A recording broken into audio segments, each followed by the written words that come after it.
Ada kabar bagus banget guys. Kalian pasti udah pada kenal Dubai kan? Kota yang identik dengan gedung-gedung tinggi yang kelihatannya seperti hasil imajinasi arsitek yang nggak kenal kata cukup. Kota yang standar propertinya bukan layak, tapi ikonik. Kota yang kalau bangun gedung tujuannya bukan cuma dipakai tapi dilihat dunia. Nah sekarang bayangkan kota seperti itu melirik Kalimantan.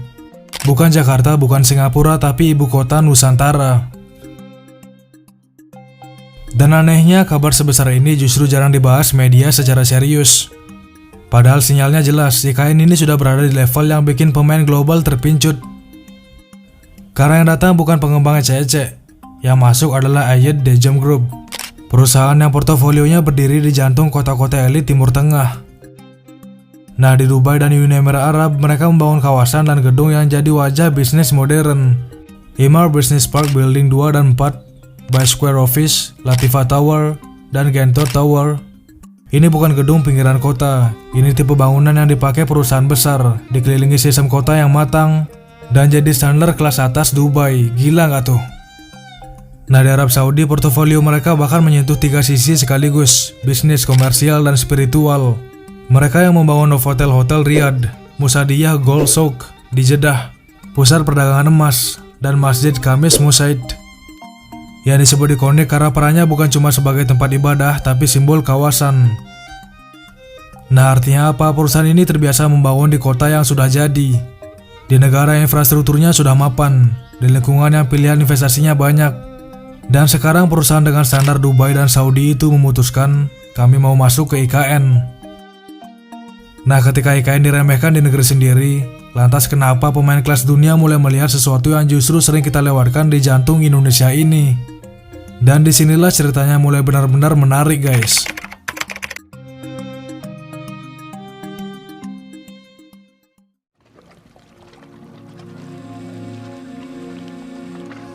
Mungkin kalian ngerasa heran waktu dengar kabar Dubai tertarik ke ibu kota Nusantara.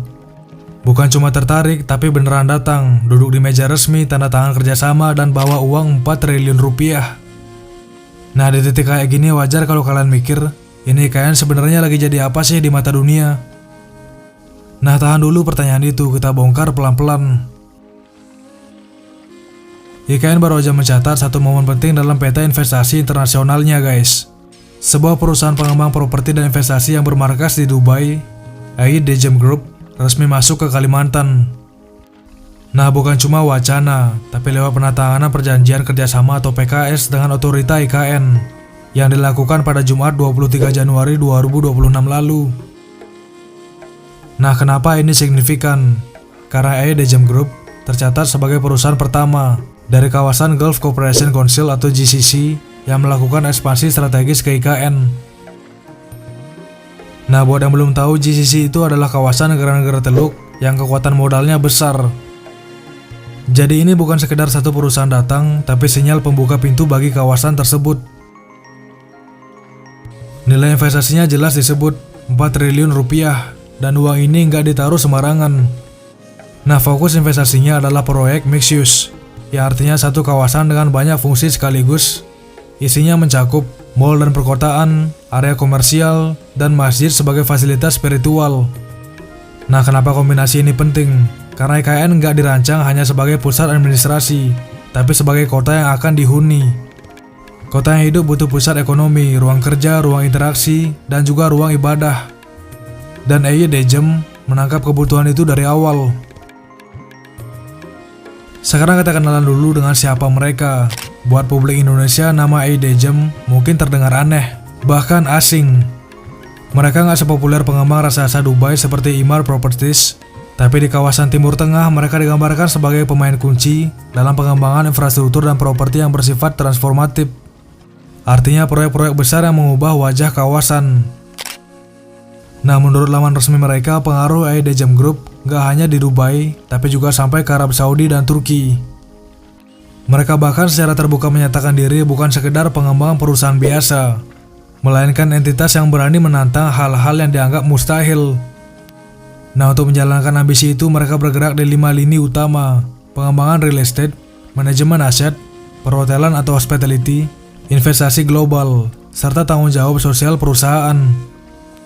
Nah, ini artinya mereka bukan cuma bangun gedung lalu pergi, mereka terbiasa mengelola kawasan dari hulu ke hilir. Chairman Aedajem Group dalam catatan resminya menekankan bahwa visi perusahaan mereka bukan hanya melihat masa depan, tapi membentuknya. Nah, ini bukan sekedar kata-kata motivasi, karena rekam jejak mereka cukup panjang dan konkret guys. Nah, dengan pengalaman mengelola mixed use development berskala global, kehadiran Aedajem di IKN diproyeksikan membawa standar kualitas kota-kota besar Timur Tengah ke Kalimantan Timur. Dan pilihan mereka membangun mall dan masjid juga dianalisis sebagai langkah yang cerdas secara ekonomi dan geopolitik. IKN yang dirancang sebagai Smart Forest City membutuhkan fasilitas retail kelas dunia untuk menarik profesional dan ekspatriat. Di saat yang sama, pembangunan masjid mencerminkan kedekatan budaya dan spiritual antara Indonesia dan negara-negara GCC. Integrasi ini selaras dengan visi Nusantara, modern tapi tidak meninggalkan nilai tradisi. Dan masuknya Aedajem ke IKN dipandang sebagai jembatan antara kawasan GCC dan Asia Tenggara. Sebelumnya grup ini juga telah menjajaki kolaborasi dengan PT Pembangunan Jaya Ancol Tbk untuk mengembangkan kawasan pesisir Jakarta seluas 700 hektar. Nah, bagi Indonesia, investasi 4 triliun rupiah ini menjadi validasi atas prospek jangka panjang IKN. Kehadiran pengembang dari Dubai diharapkan menjadi katalis bagi perusahaan-perusahaan GCC lainnya untuk menyusul, membawa teknologi bangunan pintar dan sistem manajemen fasilitas kelas dunia. Sekarang kita pindah ke kabar baik berikutnya guys, ketika mahasiswa internasional kagum dengan IKN.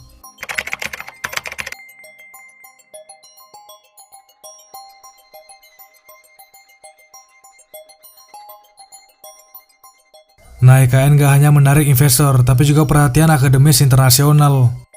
Pada Kamis 8 Januari 2026, rombongan dari School of Public Policy, University of Maryland, yaitu Universitas Riset Publik terkemuka dari Amerika Serikat, mengunjungi kantor otorita IKN.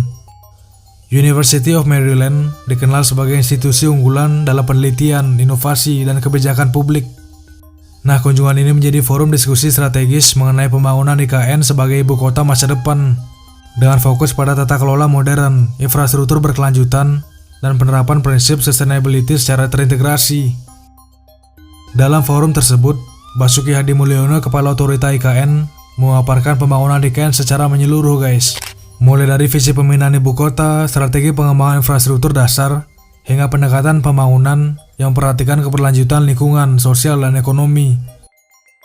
Pak Basuki menegaskan bahwa komitmen pemerintah sangat kuat, yang menyampaikan bahwa Presiden Prabowo Subianto secara konsisten menyatakan pemindahan ibu kota ke Nusantara di berbagai forum internasional termasuk G20. Nah, Pak Basuki juga menyebut fakta penting, antusiasme masyarakat lokal tinggi. Terbukti saat periode Natal dan Tahun Baru, lebih dari 300.000 orang berkunjung ke IKN. Nah, dari pihak University of Maryland, Prof. Thomas C. Hildy, PhD, menyampaikan harapan agar IKN menjadi percontohan dunia dalam pembangunan masa depan hijau. Ia menyebut IKN sebagai proyek ambisius yang memang dibutuhkan untuk menciptakan masa depan yang berkelanjutan. Kunjungan ini menunjukkan bahwa IKN dipandang bukan sekedar pusat pemerintahan baru, tapi laboratorium global untuk praktek pembangunan kota yang inklusif dan berorientasi masa depan. Nah, otorita IKN berharap kunjungan ini memperkuat jejaring kerjasama internasional dan pertukaran pengetahuan global. Dan kabar baik terakhir datang dari sisi kebudayaan, terutama buat anak muda nih.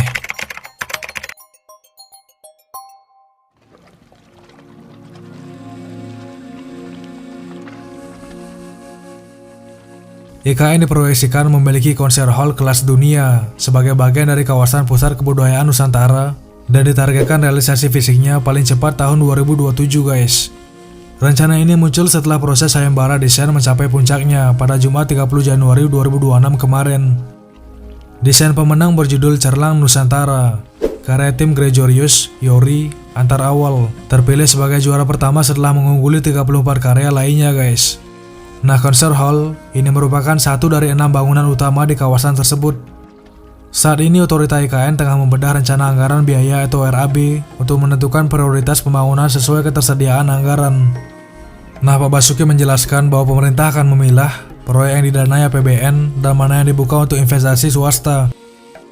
Ia memberi sinyal bahwa konser hall dan fasilitas olahraga menjadi prioritas awal agar para talenta dapat unjuk kebolehan.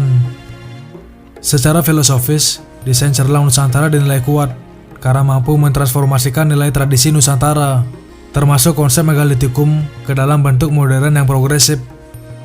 Nah, meski sudah ada pemenang, otorita IKN membuka ruang kolaborasi, guys. Nah, dengan kehadiran konser hall ini, IKN dipersiapkan bukan hanya sebagai pusat administrasi, tapi sebagai ruang publik yang hidup. Tempat manusia berinteraksi, berkarya, dan merayakan kemajuan tanpa meninggalkan akar tradisi, guys. Mungkin di dalam negeri, IKN sering dianggap terlalu ambisius, terlalu mahal, bahkan diremehkan. Tapi di luar, justru pemain kelas dunia melihatnya sebagai peluang awal.